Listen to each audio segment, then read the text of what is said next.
Gilantaw sa Provincial Government of Bukidnon nga mas mapasayon og mapadali ang transaksyon sa mga kliyente particular sa Veterinary Health Certificate gamit ang GCash agig pagsunod sa balaod nga ease of doing business. Aron hatagan sila o sayon nga pamaagi nga dili dan anhi pagyud sa opisina para lang magbayad.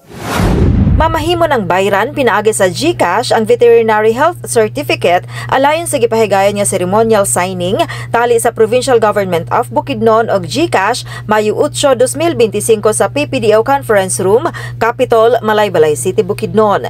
Gipakisayod ni Provincial Treasurer Marilo S. Bueno CPA nga karong adlaw ang unang laka nga gihimo sa kagamhanang probinsyal subay sa mando ni Provincial Governor Rogelio Nilpi Roque nga mapasayon og mapahaom gamit ang digital platform sa pagkolekta sa veterinary fees.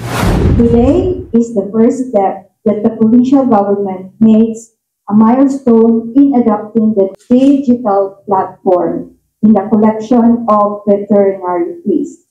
Yes, this is just the first step because we hope to expand this to cover other services.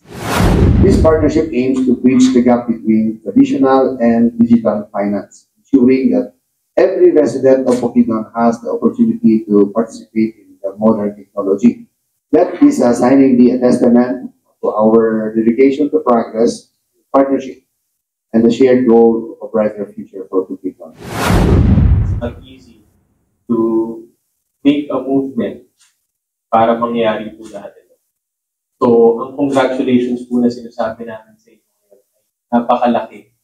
And I hope everyone in this room feels how big this moment is. Now, bakit po malaki itong moment?